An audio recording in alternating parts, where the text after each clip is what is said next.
Have you ever noticed how certain individuals seem to have an almost supernatural power over the environment around them without uttering a word?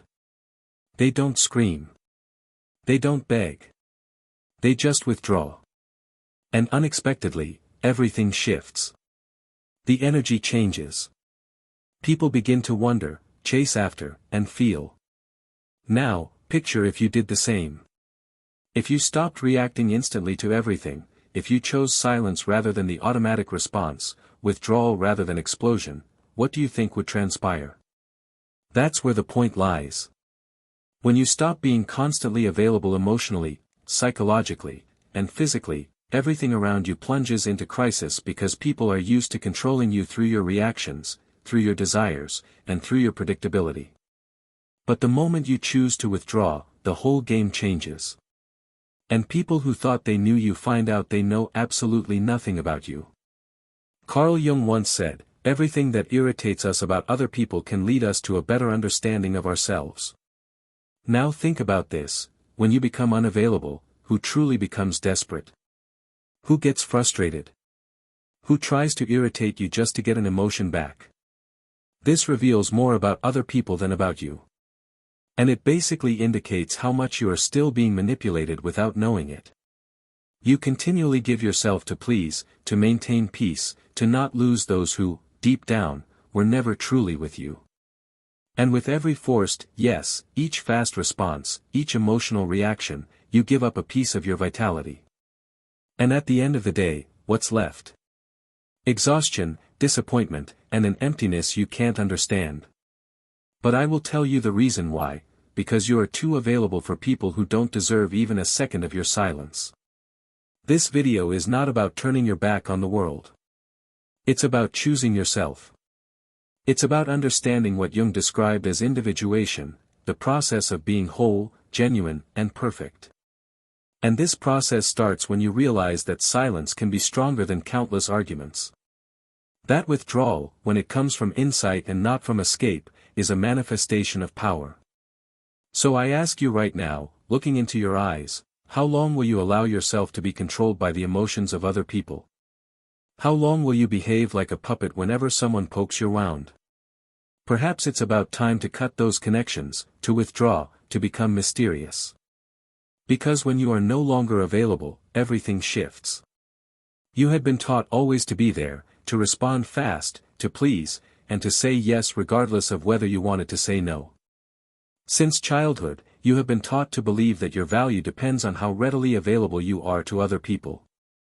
But here's a reality that certainly no one has told you with this transparency: such extreme availability is not a virtue.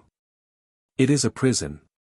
And as long as you keep thinking that you need to be available all the time, emotionally or otherwise, you will be taken advantage of, drained, and forgotten shortly, as you are no longer useful.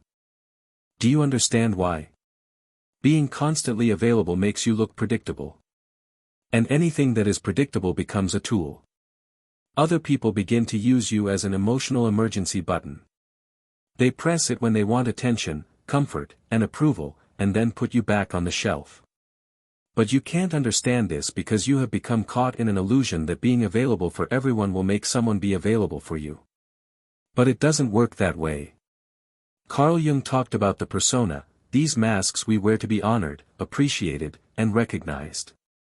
And it is just this mask that keeps you so readily available. You say, "It's fine," but you are suffocating. You respond to messages quickly, even when you are tired. You explain yourself, justify yourself as if you owe something to everyone around you. But the reality is that the more you put yourself at the center of other people's stage, the more you disappear from your own. Being accessible all the time is a subtle type of self-denial.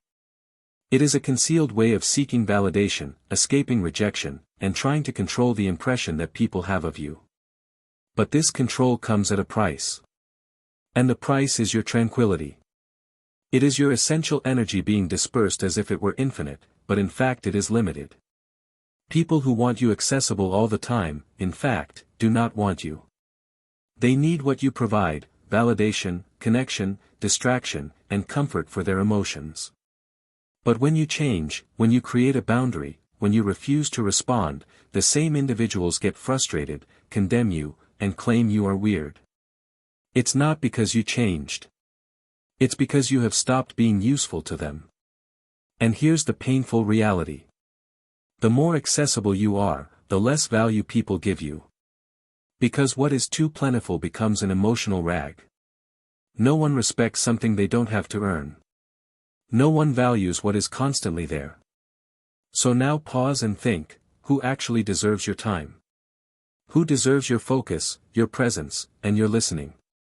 But before talking about that, we need to understand one important thing: why do we react so much? What is behind this almost natural desire to respond and please? The answer resides in what Carl Jung called mental energy.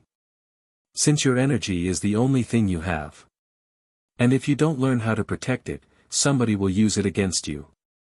Carl Jung didn't see the human mind as a machine that responds to stimuli without repercussions. For him, our mind is like an energy system, and every single thought, emotion, and behavior consumes an aspect of that energy. The question is, are you choosing where your energy goes, or are you allowing the world to choose for you? Each time you react impulsively, you are losing mental energy. When you defend yourself against something that doesn't even deserve attention, when you react to a provocative comment just to prove you are right, when you get involved in meaningless arguments, and when you try to please people who lack respect for you, you are spending your inner resilience on what does not nourish you. And Jung was transparent: that which you resist persists. The more you react, the more you tie yourself. Those who live emotionally depleted are not weak, they are misguided. And do you know what happens to a person who lives so exhausted? They become weak. And when you are weak, you become easy targets. Manipulative, opportunistic, and emotionally desperate individuals can notice this. They notice that you do not know how to protect your energy, that you react to anything, and that you're always attempting to solve the world, and they take advantage of it. Jung said that a healthy mind is one that understands how to preserve energy within the system. This is knowing how to say no without fear, knowing how to be mute without feeling timid, and knowing how to pay attention before reacting. Because the real power is not in reacting, it is in deciding when and how to take action. And this is only possible when you understand yourself effectively enough to recognize your own impulses. How many times have you lost sleep over an unsolved issue? How many times have you spent hours dwelling on what you should have said or trying to understand why somebody treated you badly? This is energy being sucked without returns. You are keeping alive ghosts that should have perished long ago and feeding situations that only exist because you keep on responding. Mental energy is like a force zone. When protected, it creates presence. You walk into a room and command respect without uttering a word. But when poorly handled, you become unseen, reactive, and vulnerable, and the world has no sympathy for people who give in fast.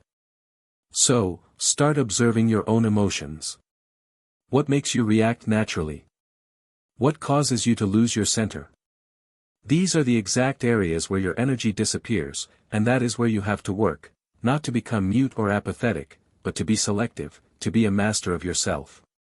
And now comes one of Jung's biggest discoveries: when you preserve your energy, you break the illusions that others impose on you.